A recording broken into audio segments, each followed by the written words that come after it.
गहलोत के संकेत, सत्ता मिली तो पायलट बनेंगे राजस्थान के सीएम। हाईकमान के आगे झुके गहलोत, कहा सीएम पद का फैसला करेगा हाईकमान। विधानसभा चुनाव तक सीएम, उसके बाद हाईकमान जाने।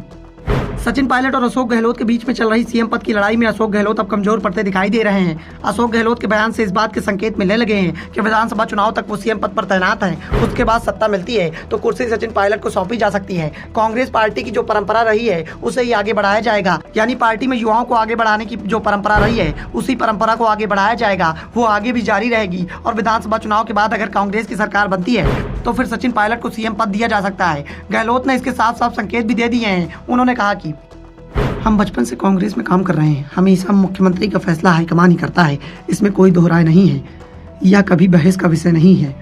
हम सब मिलकर चुनाव लड़ते हैं, चुनाव जीतते हैं, उसके बाद सीएम चुनने का नंबर आता है। हाईकमान जो फैसला करता है वह सबको मंजूर होता है। यह परंपरा रही है और आगे भी यही कायम रहेगी।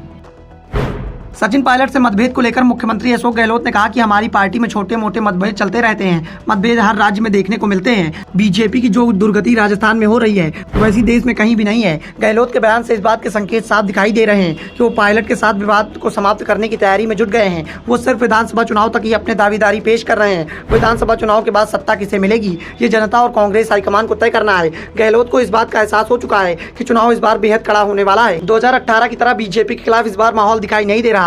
2018 में जनता में बीजेपी के खिलाफ गुस्सा देखने को मिल रहा था, फिर भी कांग्रेस 99 पर थम गई थी, बहुमत से 2 सीटें पीछे रह गई थी। और इस बार ऐसा कुछ भी दिखाई नहीं दे रहा। बीजेपी में गुटबाजी तो दिखाई दे रही है, लेकिन बीजेपी की गुटबाजी के सहारे कांग्रेस चुनाव जीत जाएगी, इसका भरोसा कांग्रेस नेताओं को नहीं हो रहा, क्योंकि गुटबाजी कांग्रेस में भी देखने को मिल रही है। इसलिए अशोक गहलोत अब इस गुटबाजी को समाप्त करने की कवायद में नजर आ रहे हैं। गहलोत की सबसे बड़ी चिंता का सबब पायलट कैंप के उन आरोपों को लेकर दिखाई दे रहा है जिसमें दावा किया जा रहा है कि 5 साल में कांग्रेस का कार्यकर्ता मेहनत करता है, बीजेपी सरकार से लड़ता है, चुनाव में जीत हासिल कर कांग्रेस की सरकार बनाता है, और जब सत्ता मिल जाती है तो अशोक गहलोत सीएम पद की कुर्सी पर कब्जा जमा लेते हैं, 5 साल तक सीएम रहते हैं, और 5 साल के बाद जब चुनाव होते हैं तो कांग्रेस की सीट हर बार कम हो जाती है, तो बीजेपी की सीटें हर बार अपना पुराना रिकॉर्ड तोड़ देती हैं।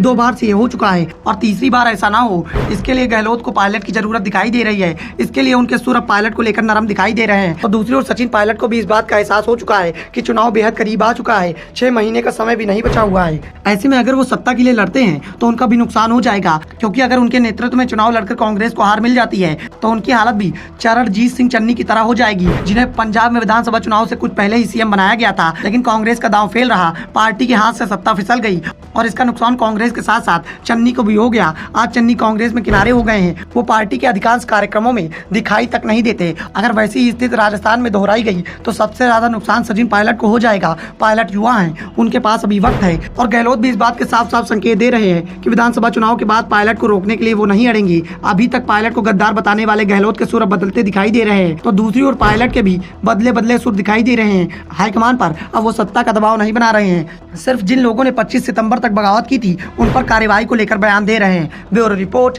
द नव दर्पण न्यूज।